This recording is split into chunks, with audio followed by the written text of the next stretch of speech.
हाँ भाई, आमिर भाई की बात करते हैं। देखो यार, आमिर भाई, no doubt about this, Aamir भाई is still the best fast bowler Pakistan has.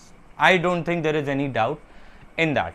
हाँ, फिलहाल तो ये सूरत हाल नजर आ रही है। हाँ, कॉम्बिनेशन आमिर के आने से क्या क्या कॉम्बिनेशन खेलना अब चाहिए? अब अब मतलब सवाल ये है कि देखो, आई डोंट थिंक के कोई भी लेकिन कैप्टन दुनिया इसको का लेकर जो आए हैं कोई ना कोई गारंटी आपने दी होगी। हाँ, और कोई भी कैप्टन, मेरा नहीं ख्याल है दुनिया का ऐसा होगा जो आमिर को फर्स्ट बॉल ना पकड़ाए। ठीक है, अब देखो दूसरी चीज, सिचुएशन ये है कि Shaheen is notorious with the first over. ठीक है, चांसेस पर यही है, and Naseem Shah is also very lethal with the open ball. So I think, मेरा गेस ये है, although I may have pushed Naseem up, but I think it will be Shaheen and Aamir to open the bowling. देखिए, आमिर के आने से ये फायदा होगा क्योंकि Shaheen has been struggling in the last couple of over, तो लास्ट ओवर के स्पेल में आते हैं और वो बीच उसके में पास भी काफी वो एक्सपीरियंस है। तो Aamir would be a better choice in the last overs. तो ये एक पाकिस्तान को फायदा होगा। स्पिनर आप के पास अब काफी इन सारे सब के बीच में से अगर इमाद भाई को पहला ओवर दे दे तो इमाद चलो, ये वसीम भी एटलीस्ट ये है कि मतलब ऑप्शन है आपके पास। आमिर, शाहीन, नसीम, इमाद, 4 न्यू बॉल के बॉलर्स हैं आपके पास और ओवर 2 ही हैं। तो आप कहाँ से शुरू करेंगे, कहाँ ख़त्म करेंगे, ये सोचना ज़रा पड़ेगा।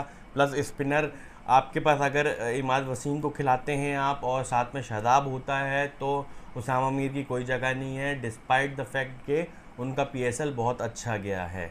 तो अब न्यूजीलैंड की सीरीज़ में कॉम्बिनेशन बनाना is going to be one hell of a job.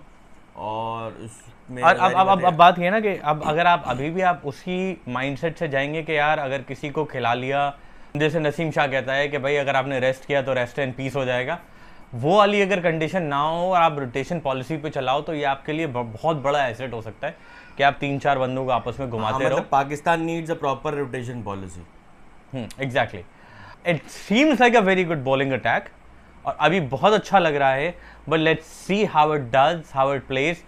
कि अब वो बात वही है कि हमारा सबसे बड़ा अच्छा बॉलिंग अटैक तो 2003 में था कि जहाँ हमारे पास वकार यूनिस भी था, वसीम अकरम भी था और जो है वो शुएब अख्तर भी था, लेकिन हम पहले राउंड में बाहर हो गए थे। तो हाँ, मतलब हम अब तो हमेशा ही हमें हर वर्ल्ड कप से पहले लगता है कि बॉलिंग अटैक सबसे बेहतरीन है, लेकिन उसका एंड तक जो है ना वो आके आते जो है ना पहुंचती मतलब कबाड़ा हो जाता है, कबाड़ा हो जाता है, हर बैट्समैन आगे छक्के मार रहा होता है। तो we have to be very of that, but overall it seems like a good step. बहुत सारे लोगों को अच्छा नहीं लग रहा, बहुत सारे लोगों को बुरा लग रहा है, बट अच्छा, let's talk about the selection committee. वो सिलेक्शन कमेटी में जो उन्होंने करा है ना कि चेयरमैन कोई नहीं होगा, 4 एक्स क्रिकेटर्स हैं और एक स्टैटिस्टिशियन है, एक स्टैटिस्टिशियन है, बाकी कोच और कैप्टन होंगे। अब कैप्टन जाहिर बात है, अब फिलहाल तो यही सूरत हाल बनाई जा रही है कि बाबर आजम शायद वापस आएंगे। कोच में 2-3 नाम जो सर्कुलेट कर रहे हैं, जेसन गिलेस्पी का नाम सर्कुलेट कर रहा है। उन्होंने अभी अपनी वहाँ से स्टेंट जो ख़त्म हो रही है वो उसमें जून के बाद वो कंटिन्यू नहीं करेंगे। तो जेसन गिलेस्पी का एक नाम सर्कुलेट कर रहा है और गैरी कर्स्टन का कर रहा है।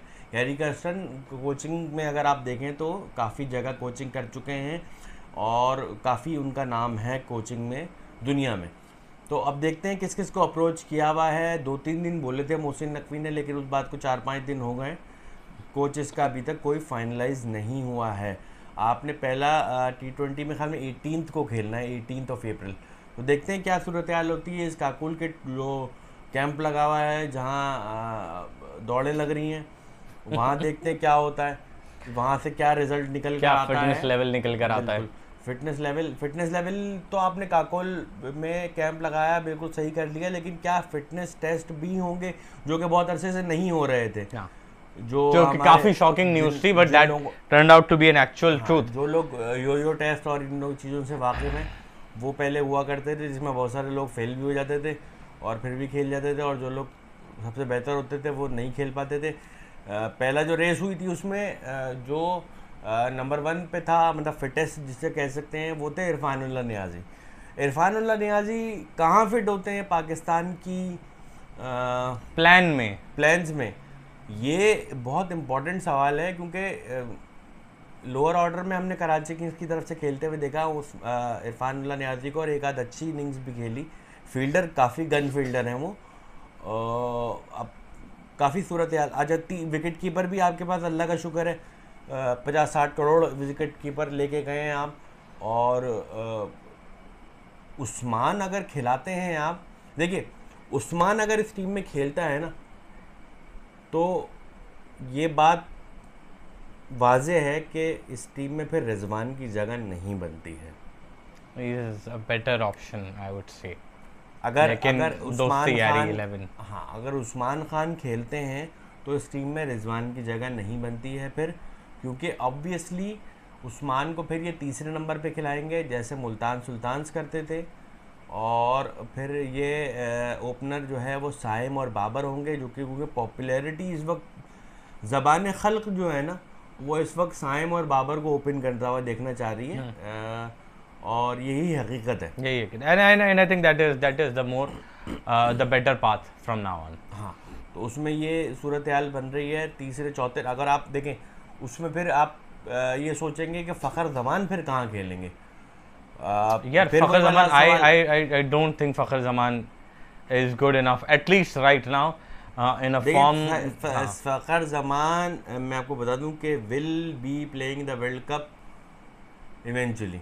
फ़खर जमान खेल रहा होगा वर्ल्ड कप, ये मैं आपको बता दूं।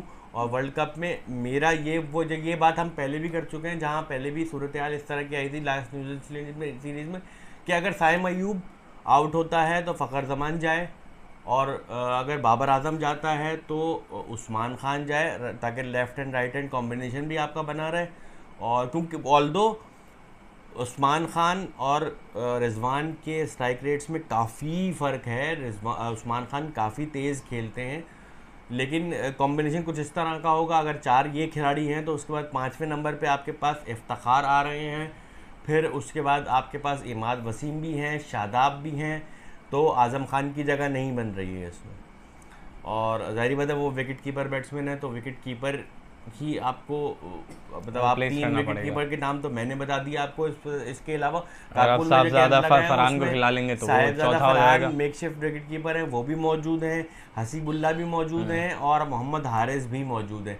मोहम्मद हारिस की कोई ऐसी खातिर खा परफॉर्मेंस उन्होंने नहीं दी है PSL में। हसीबुल्ला की एक आध इनिंग्स काफ़ी अच्छी थी, लेकिन उसको भी ड्रॉप वापस लाते रहे ये पेशावर ज़ल्मी वाले।